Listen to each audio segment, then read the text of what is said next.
I bought a foreclosed house to flip for profit. $80,000 at a county auction, sight Is this really unseen. him?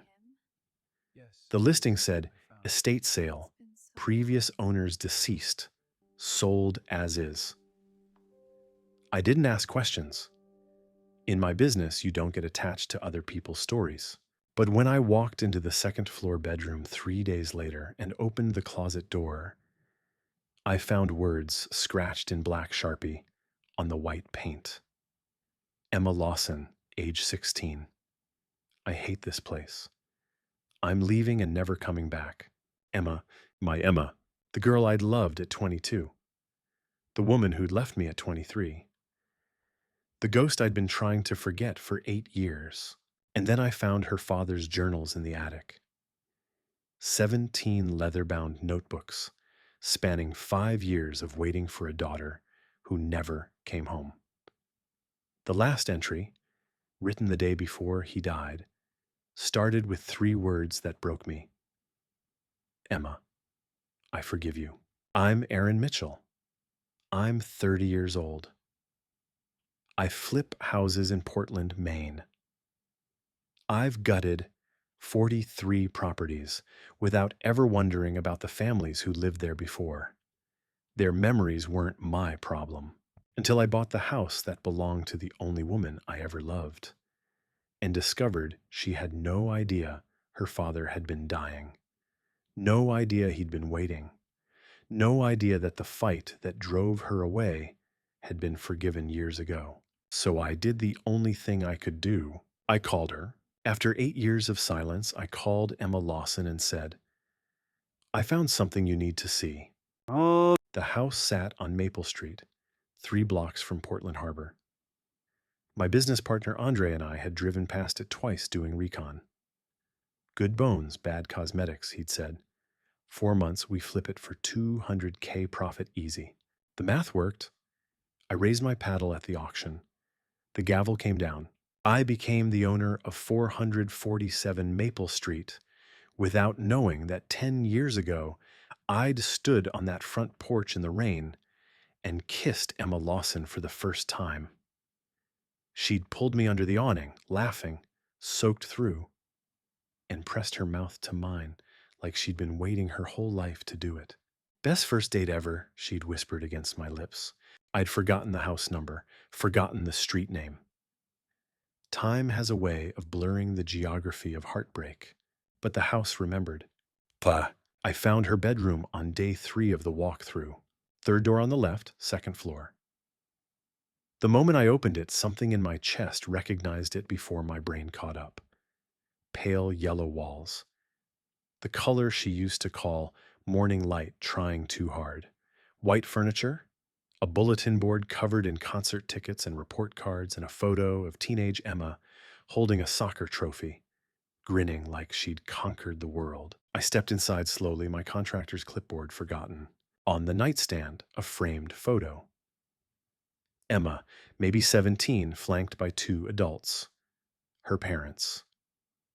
All 3 smiling at some restaurant, mid-laugh, caught in a moment of easy happiness. I picked it up. Robert and Caroline Lawson. The names from the estate documents I'd skimmed and forgotten. Emma's parents. Dead 2 years ago in a car accident on Route 1. I'd Googled it after I found the bedroom. Head-on collision during a snowstorm. Both died on impact. And the house, this house, with its peeling paint and overgrown roses and rooms frozen in time, had been foreclosed 18 months later, which meant Emma knew. She'd known for 2 years her parents were dead, and she'd never come back for their things. I pulled out my phone. Her number was still in my contacts. I'd never deleted it, even though I'd told myself 100 times I should. 8 years. I pressed call. It rang 4 times. Then voicemail. Her voice, bright and familiar and so achingly her. Hey, it's Emma. Leave a message and I'll call you back. The same greeting from 8 years ago. My throat closed. Emma. My voice came out rough. It's Aaron. I know this is going to sound insane, but I need you to call me back. It's about your parents' house. Just please call me. I hung up, stared at the photo in my hand. The last time I'd seen Emma, she'd been standing outside my apartment with a suitcase and tears streaming down her face. I can't stay, she'd said. I got the job in Boston. It's everything I wanted, Aaron. What about us? I need to know I can be something more than someone's girlfriend in a town I never chose, she'd whispered. I need to know who I am when I'm not trying to make everyone else happy. So choose me, I'd begged. Choose us. We'll figure out the rest. She'd shaken her head. If I stay, I'll regret it. And eventually, I'll resent you for it. I can't do that to us. So you're just leaving? I'm choosing myself, she'd said. For the first time in my life, I'm choosing me. And then she'd gotten in her car and driven away, and I'd watched her taillights disappear and told myself I'd be fine. I'd been lying to myself for 8 years. I found the journals in the attic that same afternoon. 17 boxes of Emma's childhood stacked carefully under the eaves. School projects, photo albums, art assignments signed Emma L., grade 3. A shoebox labeled Emma's treasures, filled with sea glass and concert tickets, and a note that said, "You're my best friend forever," signed by someone named Jenna. And underneath it all, her father's journals, leather-bound notebooks dated and organized chronologically. I opened the most recent one. The cover read 2022 to 2024. The first entry was dated 3 months after Emma left Portland, September 4th, 2019. Emma called Carolyn today. Didn't ask to speak to me. Carolyn says she's settling into Boston, new apartment, new job, new life. I wanted to ask if she's happy. But I didn't earn that right when I told her not to come back. My hands went cold. I flipped forward. June 3rd, 2023. 1,847 days since Emma left. Caroline says I should stop counting. But how do you stop counting the days since your daughter stopped speaking to you? Jesus! September 12th, 2023. Doctor confirmed it today. Lung cancer. Stage 3. He asked if I wanted to start treatment immediately. I asked if I had time to make things right first. He didn't answer. I tried calling Emma tonight. Voicemail. I don't even know if she still has this number. Don't know where she lives. Don't know if she's married or happy, or if she thinks about us the way we think about her every single day. I couldn't breathe. October 8th, 2023. Caroline made me promise not to tell Emma about the cancer unless she comes home. She says Emma chose to leave, and she doesn't deserve to come back out of guilt. I think Caroline's wrong, but I promised anyway. Started writing letters to Emma instead.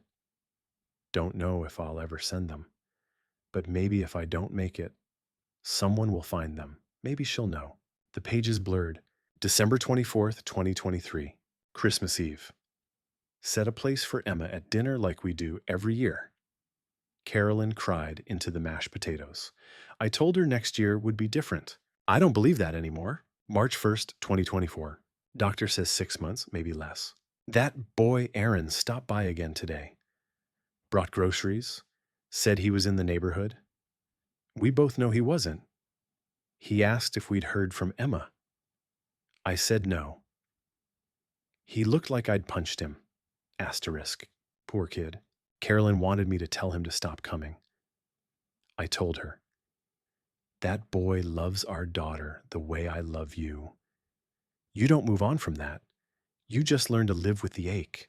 He'll make some woman very happy someday. I wish it had been Emma. I wish a lot of things. My vision blurred completely. The final entry was dated March 13th, 2024. One day before Robert and Caroline Lawson died on Route 1 in a snowstorm. March 13th, 2024. Emma, if you're reading this, it means I ran out of time. It means I didn't get to say this to your face. I forgive you for leaving, for the fight, for every word we both said that night that we can't take back, for the years of silence. I forgive all of it. But more than that, I need you to forgive me. I was wrong. I pushed too hard. I wanted you to want my dreams, the family business, staying close to home, roots in Portland. I didn't understand that your dreams looked different, that wanting to leave didn't mean you didn't love us. Asterisk. When you walked out that door, I was too proud to call first, too stubborn to admit I was wrong. I told myself you'd come back when you were ready. I waited 5 years, sweetheart, and I'd wait 5 more if I had them. The house is yours. It always was. Every room holds a memory of you. We never changed your bedroom. Your mother wouldn't let me. She said one day you'd come home and need it to be the same. I don't know if that day will ever come, but if it does, if you're standing in this house reading this, come home, Emma. We forgive you. Please forgive us. Love, Dad. I sat on the dusty attic floor, surrounded by boxes of a life I had no right to witness, and cried. Not for me, for her, for the reconciliation that never happened, for the father who died waiting, for the girl who left and the woman who would have to live forever knowing she was too late. My phone buzzed. Unknown number. I answered, voice wrecked. Aaron. Emma. 8 years. And her voice still hit me like a lightning strike. Emma, I managed. I got your message. She sounded careful, guarded. You said something about my parents' house I don't understand. That house was foreclosed 2 years ago. I know. So why? Because I bought it, I said. 3 days ago, at auction. I'm a house flipper. And I bought your childhood home without knowing it was yours until I walked into your bedroom. Silence. Then barely audible, you're in my house right now? Yeah. You're in Portland, in my house? Yeah. A shaky breath. Why are you calling me, Aaron? Because I found your dad's journals, I said. And Emma, he was sick. Before the accident, lung cancer. He was trying to reach you. Her breath hitched. Stop. He wanted to tell you. I said stop. Her voice cracked. I don't want to know. Emma, I can't do this, she whispered. I can't go back there. I made my choice. They made theirs. It's over. It doesn't have to be. Yes, it does, she said. And now she was crying. Because they're dead, Aaron. I can't apologize. I can't fix the fight or take back the 5 years of silence or the fact that I wasn't there when they died. It's too late. It's been too late for 2 years, and I have to live with that. Where are you? I asked quietly. What? Are you still in Boston? Why does that matter? Because I need to know how far I have to drive, I said. To bring you what he wrote. I'm not reading it. Yes, you are. Aaron, your father spent 5 years waiting for you to come home, I said. The least you can do is read what he wanted to say. Silence. Then, same apartment, Beacon Hill. I'll be there tomorrow. You don't have to. Yeah, I said, I do. I hung up before she could argue. Then I sat in her childhood bedroom and wondered if I was about to rip open a wound that would never heal, or if maybe, just maybe, I was about to help her close one. Boston was a 2-hour drive I made in 90 minutes. I loaded 3 boxes into my truck at dawn. The journals, a photo album, and a jewelry box I'd found in her mother's dresser, containing a locket with Emma's baby picture inside. The highway gave me too much time to think about the last time I'd driven to see Emma. 6 months after she had left. I'd convinced myself I was just passing through Boston. Convinced myself I just wanted to see if she was okay. I'd found her Instagram first, scrolling through photos of her new life like a masochist. Emma at a rooftop bar with coworkers laughing. Emma at Boston Harbor, wind in her hair, smiling at someone off camera. Emma looking happy. I'd typed out a message. Hey, I'm in town. Coffee? Stared at it for 10 minutes. Deleted it. Driven home. Told myself it was for the best. Now I was driving back with her dead father's last words in the passenger seat, about to force her to face the past whether she wanted to or not. I parked outside her building at 11 a.m. Texted, I'm here. 3 dots appeared, disappeared, appeared again. Finally, lobby. I grabbed the boxes and walked inside. The elevator doors opened on the fourth floor, and there she was, Emma Lawson, 29 years old, 8 years since I'd seen her in person. She looked the same and completely different all at once. Same dark blonde hair, longer now, pulled into a messy bun. Same green eyes, same freckles scattered across her nose from childhood summers in the sun. But older, sharper, wearing armor I didn't remember. She stared at the boxes in my arms. That's my childhood in there. Her voice was barely above a whisper. Some of it? She wrapped her arms around herself, even though the hallway was warm. I don't know if I can do this. You don't have to do it alone. Her eyes snapped to mine. We're not together anymore, Aaron. You don't get to... I know, I interrupted gently. I'm not here as your ex. I'm here because I found something that belongs to you and you deserve to have it. She stared at me for a long moment. Then, there's a park 2 blocks away. I'll meet you there in 10 minutes. She turned and walked back into her apartment before I could respond. I took the boxes downstairs and waited. The park overlooked the Charles River. Emma sat on a bench facing the water, arms still wrapped tight around herself. I sat beside her, set the boxes between us. For a minute, neither of us spoke. Then she said, I haven't been back to Portland since the funeral. I know. I stayed in a hotel, signed the estate papers, left the same day. Her voice was flat. I couldn't go to the house. I told the lawyers to handle everything, sell it, donate it. I didn't care. Why? She was quiet for so long, I thought she wouldn't answer. Then, because the last time I saw my parents, we had the worst fight of my life. I waited. I was 23, fresh out of college. I'd just gotten the job offer in Boston. Marketing director at a startup. Good salary, real career. Everything I'd worked for. Her hands were shaking now. I thought they'd be proud. But my dad, he lost it. Said I was abandoning them. Abandoning Portland. Throwing away everything they'd built. A tear slid down her cheek. I told him I wasn't throwing anything away. I was choosing my own life, and he said... Her voice broke. He said, if you walk out that door, don't bother coming back. Emma, so I didn't, she whispered. For 5 years. 5 years, Aaron. We didn't speak. I'd call my mom sometimes when I knew he was at work. But it was always strained. Always this unspoken thing between us. And I kept thinking, one day I'll go back. One day I'll apologize. I just needed more time. She covered her face with her hands. And then the police called. Car accident. Both gone. And I never got to say I'm sorry. Never got to tell him I didn't hate him. That leaving wasn't about him. It was about me needing to figure out who I was. Her shoulders shook. They died thinking I hated them. No, I said quietly. They didn't. I reached into the first box, pulled out the final journal. Emma, your dad kept journals for 5 years, writing to you about you, waiting for you. I opened to the last entry. The day before he died, he wrote you this. I held it out. She stared at it like it might burn her. I can't. You can, I said. You're the bravest person I know. You left everything you knew to chase your dreams. You can read this. Her hands trembled as she took the journal.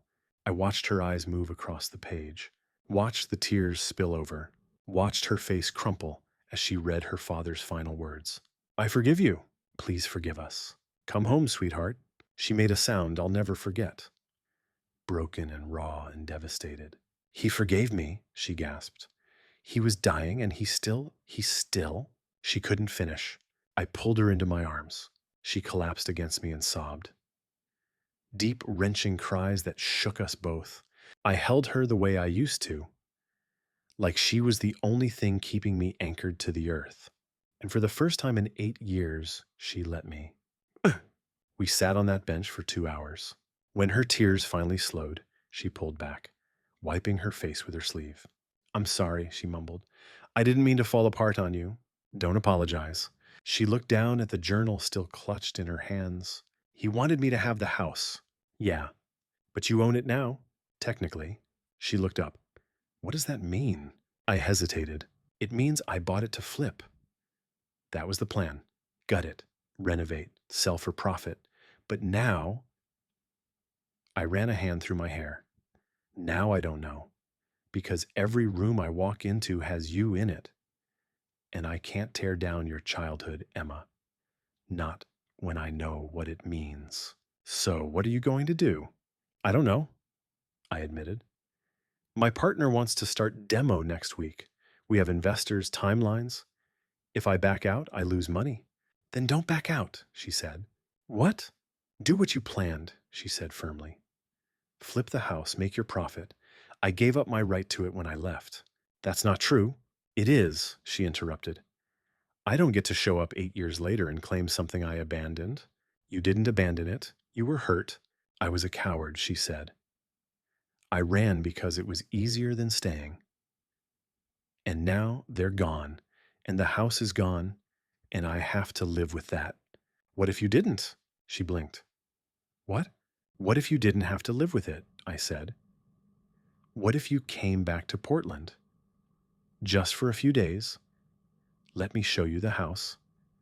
Let you go through your parents' things. Say the goodbye you didn't get to say. And then, if you still want me to flip it, I will. She shook her head. I can't afford to buy it from you. I'm not asking you to buy it. Then what are you asking? I took a breath. I'm asking you to stop running, I said. I'm asking you to walk back into that house and let yourself feel everything you've been avoiding for 8 years. And then, whatever you decide, at least you'll know you faced it. Why? Her voice cracked. Why would you do this? Risk your investment, your timeline for me?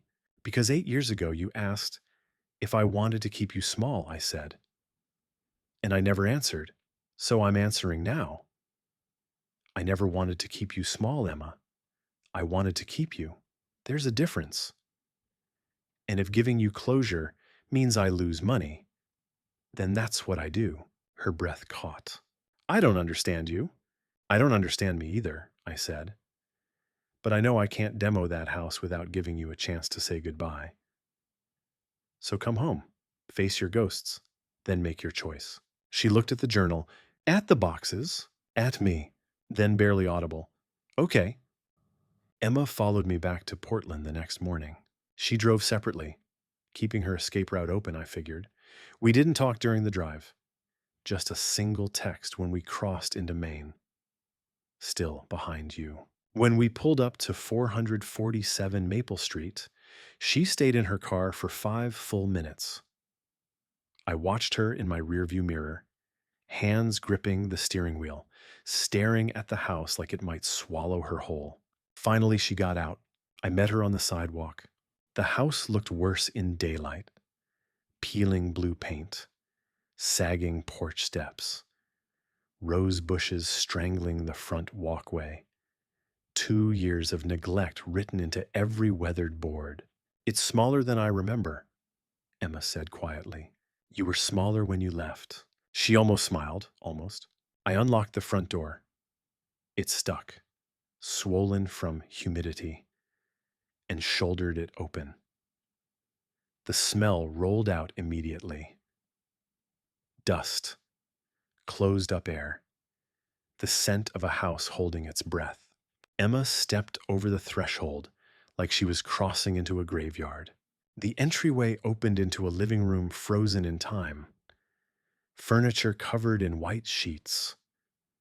Family photos on the mantel coated in dust. A coffee table with a 2-year-old magazine still spread open. She moved through the space like a ghost haunting her own past. They didn't change anything, she whispered, lifting a sheet off the couch. Same floral pattern, same throw pillows she'd probably complained about as a teenager. Even after I left, they kept it all the same. I followed at a distance, giving her room to breathe. She drifted into the kitchen, stopped at the doorframe. Her hand reached out, trembling, to touch the pencil marks. Emma, age 6, 3 feet 8 inches. Emma, age 8, 4 feet 2 inches. Emma, age 10, 4 feet 5 inches. Emma, age 14, 5 feet 4 inches. It stopped at 14. I told my mom I was too cool for this, Emma said, voice thick. Told her I wasn't a little kid anymore. She looked so hurt, but she didn't push. Her finger traced the final mark. I was such a brat. You were a teenager, I said gently. She shook her head, moved to the sink, turned the faucet handle. Water sputtered brown, then ran clear. Still works, she murmured. She opened the cabinet above. Same dishes, same mismatched mugs. She pulled one out, chipped blue ceramic with "World's Best Mom" in faded gold letters. 4th grade pottery class, she said. I was so proud. Gave it to her for Mother's Day. She used it every single day for 20 years. She set it down carefully like it might shatter. Then she saw it, the calendar on the wall by the refrigerator. Still open to March 2024. Still frozen on the day they died. She stared at it, face draining of color. They were going to the grocery store, she said flatly. Sunday afternoon, Route 1, black ice. The other driver crossed the center line, reciting facts like a police report. They said it was instantaneous. They said my parents didn't suffer. Her voice broke on the last word. They said it like that was supposed to make it better. Emma, I should have been here. She turned to face me, eyes red. If I'd been here, maybe they would have called me, asked me to pick something up. Maybe they wouldn't have been on that road at that exact moment. Maybe you can't do that to yourself. Why not? Her laugh was bitter. You get to flip houses and pretend the past doesn't exist? I should get to rewrite mine until it doesn't hurt. Does it work? No. The word came out broken. It never works. I crossed the kitchen, stopped a foot away from her. Show me your room, I said quietly. What? Your bedroom, upstairs. Show me. She looked at me like I'd lost my mind. Why? Because you wrote on that closet door that you'd never come back, I said. And you're here. So maybe it's time to tell that 16-year-old girl she was wrong. Her jaw clenched. She wasn't wrong. Then prove it, I said. Go upstairs, look at who you were, and tell her leaving was worth it. Emma stared at me for a long moment. Then she pushed past me and headed for the stairs. Her bedroom was a time capsule, pale yellow walls. Morning light trying too hard, she'd called it once. Laughing over wine at my apartment. White furniture. Band posters I vaguely recognized. A bulletin board layered with concert tickets, report cards, photos of teenage Emma with friends I'd never met. She stood in the doorway, unable to cross the threshold. It's exactly the same, she breathed. Your mom wouldn't let your dad change it, I said. It's in his journals. She said you'd come home eventually and need it to be the same. Emma's face crumpled. She waited. They both did. She walked slowly to the bed, sat down. The mattress creaked under her weight. On the nightstand, a framed photo. Emma, at maybe 17, flanked by her parents at a restaurant. All three mid-laugh, caught in a moment of unguarded happiness. She picked it up with shaking hands. My 17th birthday, she said. That Italian place on the waterfront. I ordered the most expensive thing on the menu just to be difficult. My dad didn't even blink. Just said, it's your day, kiddo. Order whatever makes you happy. She traced her mother's face through the glass. My mom made me a lemon cake from scratch. I complained it was too sweet. Her voice cracked. God, I complained about everything. You were 17. I was cruel. She set the photo down. Looked at me with red-rimmed eyes. Do you know what I said to her that night? The night I left? I waited. She was crying, begging me not to go. Said we could work it out, that families fight, but they don't abandon each other. Emma's breath hitched. And I told her I wasn't abandoning anyone. I was escaping. A tear slid down her cheek. The last word I said to my mother was escape, like she was my jailer. like this house was a prison. Emma! And now she's gone, she whispered. And I can't take it back. I can't tell her I didn't mean it. I can't tell her I was just scared and angry and 23 and stupid. She stood abruptly, walked to the closet, yanked the door open. There it was. Black Sharpie on white paint, angry teenage scrawl. Emma Lawson, age 16. I hate this place. I'm leaving and never coming back. She stared at it like looking into a mirror that showed her worst self.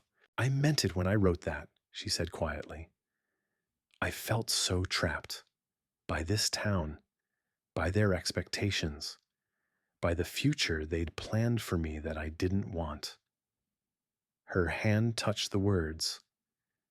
I wanted out so badly I could taste it. And now, she pressed her forehead against the doorframe.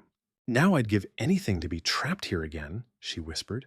With them, fighting about stupid things, complaining about homemade cake, being their daughter. The sob came without warning. She covered her mouth, trying to hold it in, but it broke through anyway, raw and wrenching. I crossed the room and pulled her into my arms. She fought it for half a second, then collapsed. I can't get them back, she choked into my chest. I can't fix it, Aaron. I can't undo the fight or the silence or the fact that I wasn't here.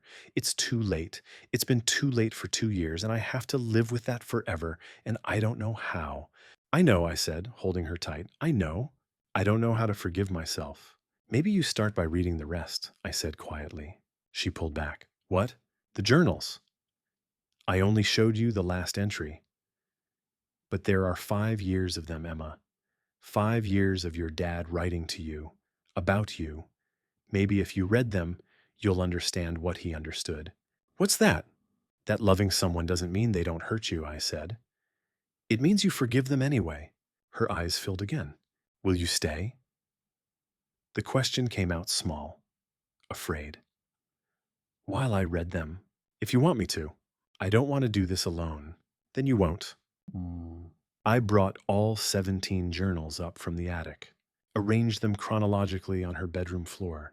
Emma sat cross-legged on her childhood bed, and I sat in the desk chair by the window, pretending to sketch renovation plans while really just watching her cry, watching her press her hand to her mouth when something hit too hard, watching her smile through tears at some memory her father had preserved.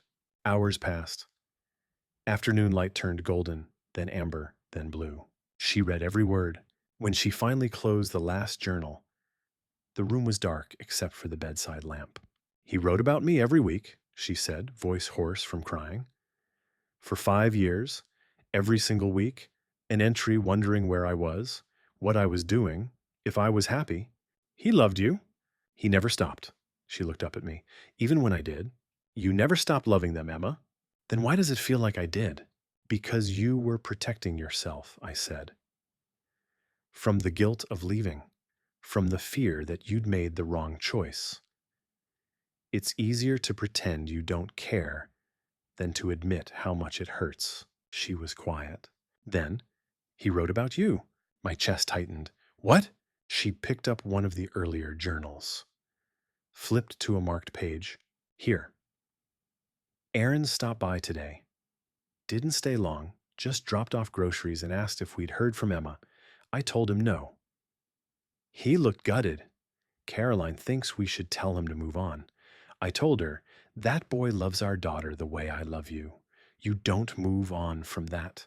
You just learn to live with the ache. She looked up at me. You visited them? I cleared my throat. A few times. Why didn't you tell me? Because you left, I said simply. And I didn't want you to feel obligated. Aaron, they were good people, Emma. And they missed you. And I stopped, started again. I missed you, so sometimes I'd stop by, make sure they were okay. It wasn't a big deal. It was to them. She held up the journal. He wrote about you for months, called you the one that got away, said you were exactly the kind of man he'd hoped I'd end up with. The words hung in the air between us. Emma! I chose wrong, didn't I? she whispered. I couldn't answer that. Didn't trust my voice.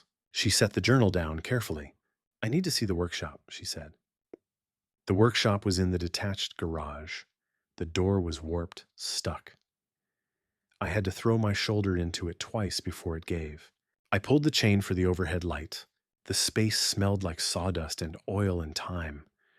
Workbench against one wall, tools organized on pegboard with the precision of someone who loved his craft. Table saw in the corner, shelves of wood scraps and half-empty paint cans. And in the center, covered by a paint-splattered tarp, something large. Emma moved toward it slowly. What is that? I don't know. I haven't looked under it yet. She grabbed the edge of the tarp with both hands, pulled. Underneath, a birdhouse, but not just any birdhouse. A masterpiece, 3 stories tall, intricately detailed with tiny shutters and a miniature front porch and windows no bigger than my thumb. Hand-painted in soft blues and yellows. And across the front, in careful gold lettering, Emma's nest. Her hand flew to her mouth. He finished it, she breathed. I spotted a folded piece of paper tucked into the eaves, pulled it free, handed it to her. She unfolded it with trembling hands. Read aloud, voice breaking. Emma, I started building this the week after you left. Thought maybe if I built you a home, you'd remember you already had one here. Took me 5 years to finish it, kept getting the details wrong. You always were particular about things being just right. Your mother laughed at me, said I was being sentimental. But I think she understood. It's yours, sweetheart. Whenever you're ready to come home. All my love, Dad. Emma sank to her knees in front of the birdhouse, clutching the note, and sobbed like her heart was breaking all over again. I knelt beside her, didn't speak, just let her shatter. When she could finally breathe again, she looked at me with devastated eyes. He built me a home, she gasped. Even after I left, even after everything I said, he built me a home and waited for me to come back to it. Because he loved you, I said. I don't deserve this. She shook her head violently. I don't deserve his forgiveness, or this house, or... Stop. I took her face in my hands, made her look at me. You don't get to decide if you deserve it. He already decided. He forgave you, Emma. And yeah, you're too late to say thank you, but you're not too late to accept it. Tears streamed down her face. I don't know how. You start by staying, I said. You stop running. You walk through this house and let yourself remember. You forgive yourself the way he forgave you. What if I can't? Then I'll be here to remind you, I said. Every day, until you believe it. She stared at me through the tears. Why? The word came out broken. Why would you do this for me? Because 8 years ago I let you go without fighting for you, I said. I'm not making that mistake again. Her breath caught. Aaron, I'm not asking you to come back to me, I said quickly. I'm not asking for anything. But I'm telling you, I'm not walking away. If you want to keep this house, I'll help you figure out how. If you want to sell it, I'll handle everything. If you want to burn it down and start over, I'll bring the matches. Whatever you need, Emma, I'm here. She closed her eyes. I can't afford to keep it. We'll figure it out. You have investors, a partner, timelines. I don't care. You'll lose money. I don't care. I said each word clearly. Some things matter more than money. Like what? Like you, I said. Like making sure the girl I loved gets the closure she deserves. Loved? She opened her eyes. Past tense? I looked at her, kneeling on the floor of her father's workshop, surrounded by sawdust and memories, eyes red from crying, hair falling out of its bun, looking like everything broken and beautiful in the world. No, I admitted. Present tense, always present tense. She made a sound between a laugh and a sob. I never stopped either, she whispered. In Boston, all those years, I dated, I tried, but no one ever. She stopped, tried again. You asked if I was happy. The truth is I wasn't. Because everyone I met, I compared to you, to the way you made me feel. like I was enough exactly as I was, like I didn't have to earn your love by being someone I wasn't. My heart was pounding so hard, I thought it might break through my ribs. Emma, I left because I was terrified, she said. Terrified that if I stayed, I'd lose myself in you, in us, in this town. But I lost myself anyway, because the person I was trying to become didn't exist without you. She took a shaky breath. I don't know if we can go back. I don't know if you even want to try. But I need you to know. Leaving you was the biggest mistake of my life. I couldn't breathe. You didn't make a mistake, I said carefully. You made a choice, and it was the right one. She flinched like I'd slapped her. What? You needed to leave, Emma. You needed to figure out who you were outside your parents' expectations, outside of me, outside Portland. And you did. You built a career, a life. You became exactly who you wanted to be. But, but now you're here, I continued. And this time, it's not about running. It's about choosing. So I'm going to ask you what I asked 8 years ago. I took her hands. Choose me, I said. Not because you're guilty or grieving or scared of being alone. Choose me because you want to, because you're ready. Or don't. Walk away again. But this time, Emma, make sure it's really what you want. She stared at me, tears streaming down her face. Then she leaned forward and kissed me, soft at first, tentative, like she was asking permission. I answered by pulling her closer. The kiss deepened. 8 years of longing and loss and love poured into it. Her hands fisted in my shirt, mine tangled in her hair. We kissed like we were drowning and each other was air. When we finally broke apart, both gasping, she pressed her forehead to mine. I choose you, she whispered. I choose us. I choose home. And in that dusty garage, surrounded by ghosts and second chances, I finally let myself believe her. 3 months later, the house on 447 Maple Street didn't look like a foreclosure anymore. Fresh paint, soft blue, Emma's choice, rebuilt porch, garden reclaimed from the roses, new windows that actually opened. Inside, we'd kept everything sacred. The growth chart in the kitchen doorframe, photos on the mantel, her father's workshop untouched.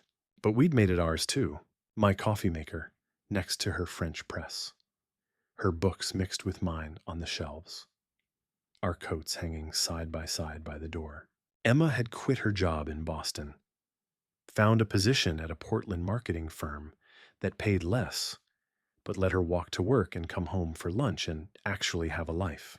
I'd bought out Andre's share of the house, took a loan that would take years to repay, didn't care. Some investments pay dividends that don't show up on a balance sheet. We were sitting on the porch steps one Saturday morning, coffee in hand, watching fog roll off the harbor, when Emma said, I want to put the birdhouse in the front garden. I looked at her. Yeah, right by the roses, where he can see it from the street. She leaned against my shoulder, where everyone can see it. He'd like that. She was quiet for a moment. Then, thank you. For what? For not letting me run, she said. For bringing me back here. For helping me forgive myself. You did that part on your own. No, she said. I did it with you. I kissed the top of her head, breathing in the scent of her shampoo and coffee and home. For the record, I said, buying this house was still the best investment I ever made. She laughed. You lost money. I found you, I said. That's worth more than any flip. She turned her face up, kissed me slow and sweet and full of promises we finally had time to keep. When she pulled back, she smiled, real and unguarded and whole. I love you, Aaron Mitchell. I love you too, Emma Lawson. We sat there as morning light broke through the fog, warming the house that had waited 8 years for her to come home. And somewhere, maybe in the workshop, maybe in the yellow bedroom, maybe in the roses choking the garden, I like to think her parents were watching, smiling, finally at peace. So here's what I want you to do. Look around right now. Think about the people you haven't called, the apologies you haven't made, the homes you haven't returned to. Emma thought she had time. Her father thought he had time. They were both wrong. Don't wait for a stranger to buy your childhood home before you face what you left behind. If this story reminded you that some doors close forever, but others stay open longer than you deserve, drop a comment. Tell me where you're watching from. Tell me who you need to call, and hit subscribe. Because sometimes the stories that break your heart are the ones that put it back together.